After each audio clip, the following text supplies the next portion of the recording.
Your Mail app is probably one of the most useful tools that you have at your fingertips, but many people do not know how to use the email app. So this video tutorial will tell you everything you know about how to use the app effectively at school. The Mail app is the little blue square with the envelope on it. My suggestion would be to keep it on the home screen of your iPad, or even better, in the toolbar that always shows up at the bottom of your iPad. That way it is always available when you need it. To open your Mail app, you just simply click on it. And when you open it up, you will see several things. You will see a list of your emails down the left side, and then sort of hidden behind those are the messages that you currently have open.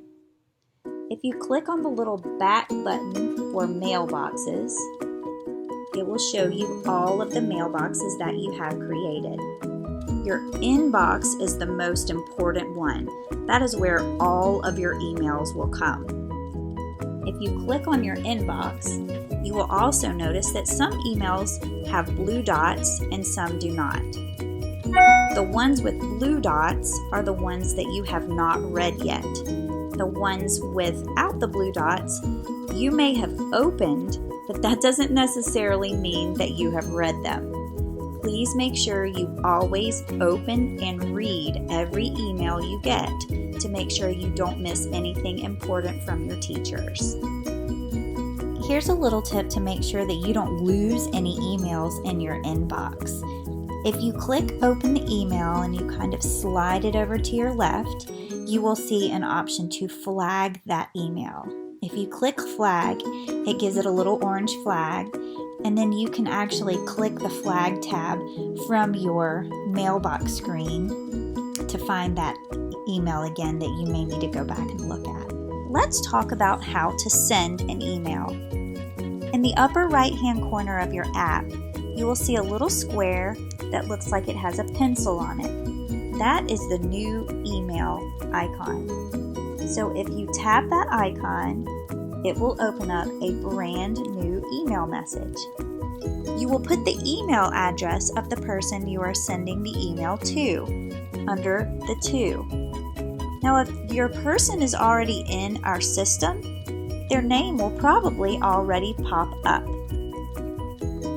If their name is not in our Clover School District system, you will probably have to type in their entire email address. Underneath the to is a C/BCC line. If you tap that line, it will expand. Those are very helpful when you want to send copies of the same email to multiple people. You can carbon copy, that's what the CC stands for, to other people that need to see the email.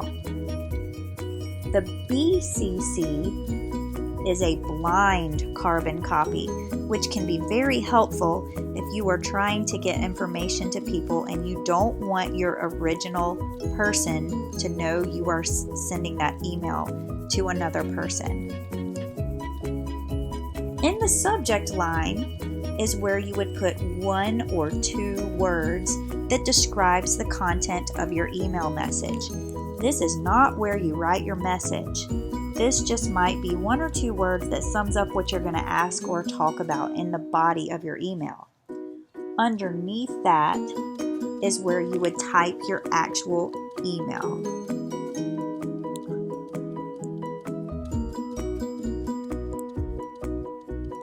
That's where your sentences and your other information goes. And then you would hit the send button up on the right side and it would send your email. Sometimes you might get an email requiring a reply. Maybe the sender has asked you a question or a teacher is asking you to send them some kind of information back. The best way to do that is not to create a new email to respond to them. Actually open the email that you are replying to, and in the upper right-hand corner there is a little back arrow. If you click the back arrow, it will give you the option to reply. When you click reply, you'll notice a few things. The subject is already filled in, and the original email is already underneath what you are going to type. So it will allow the reader to know what you're talking about. In this case, a teacher has asked students to reply to the email telling them their favorite ice cream. So I am going to do that right now and just simply hit send, and now I have replied to that email. As you use your email, you will most likely get a lot of them, and they will start to pile up and can possibly get buried. So the best thing to do is to keep your mailboxes organized just like you would want to keep your binders organized. To do that, go back to your mailboxes. Chances are you only have one right now, which is your inbox. You can actually create multiple mailboxes by going up to the top and clicking Edit. And then at the very bottom, you will see New Mailbox.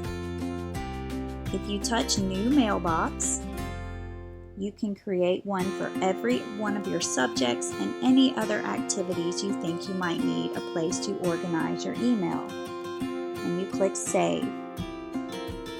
Now, when you go into your email, you can open the email and you see the little file folder icon on the top of your email. If you click on that, you can put that email into a particular folder. I'm going to find the one I just created, which is math, and click on it, and you will see that that email went right into my math folder. I can go back to my mailboxes, find my math folder, and there is that email. So it's a great way to keep your emails organized. One thing that might help you keep from losing some of your emails is to make sure that you have your email settings set up so that your emails are not organized by thread. And that is very simple to do. You actually go out of your email, go to Settings. You will find your mail over on the left, and you will see threading, organized by thread. Notice that mine is green right now. If you click it, it will go back to white. That means it is not being organized by thread. This will keep some of your emails from being compiled together and potentially lost. Now, what if you want to clean up your inbox and delete some things that you don't need anymore? There are a couple of ways to do this. You can just swipe to the left right on top of the email in your inbox to the left, and it will delete. Notice as I swipe to the left, all the way it says trash, and you continue to swipe and it's gone. It will take that to your trash. You can also trash an email from within the email. Up in the upper right hand corner, in the middle, there is a trash can, and if you click that trash can, it sends it to the trash. Sometimes people might send you an email with an attachment. You can usually see that there is an attachment because in the upper left-hand corner of the email, right next to their name, you will see a tiny little paper clip. Once you open that email, you will see that there is some kind of attachment there. Sometimes the attachment will pop up and you can see it immediately. Sometimes you have to do exactly what it says, tap to download. So if you touch it, it takes a couple of seconds and then it will show you what is attached. If you need to save this file on your iPad, whether it's a picture or a note in Notability, you would use the little upper right hand corner arrow, square with the arrow in it, and then you would save that file either to Notability, to your Google Drive, wherever you want to save that is where you would click, and then you would save that attachment. What if you want to send an email with an attachment? There are several ways to do this. If you click on a new email and type in your email address, Make sure you have an appropriate subject. Then if you just put your finger in the body and hover it there, you will get the little magnifying glass that pops up. And when you let go, you'll have several options. If you click Insert Photo or Video, it will take you directly to your camera roll where you may have images or something saved that you would like to send someone. If the file is not on your camera roll, you can go to Add Attachment, and then it will open up wherever you may have attachments saved, most likely your Google Drive, and then you can send your file from your Google Drive. Once you attach everything, you hit Send, and that attachment will be sent to the person you wish to send it to. What do you do if you get inappropriate emails? Maybe from other students, a sibling, somebody from outside of the school district, or even a parent. These inappropriate emails could include pictures, harmful language, or even just a whole slew of annoying emoticons. That is not appropriate email. Well, the first thing you would do is open up the email and reply back to the person and tell them to stop emailing you. When you do this, blind carbon copy at least one of your teachers to let them know that this is happening. All you have to do is reply back, "Please stop emailing me." Send the email, and they have been notified. If you continue to receive any other emails, forward them to the same teachers, administrators, counselors, and let us know so that can be handled by the school district. Now for an email etiquette tip. What does this email look like to you? Yes, it looks like somebody is yelling at me. Even though this question is simply asking, "Can I meet you for lunch today?" because it's in all caps, it sounds as if somebody is screaming. Do not type in all caps because it does imply that you are yelling.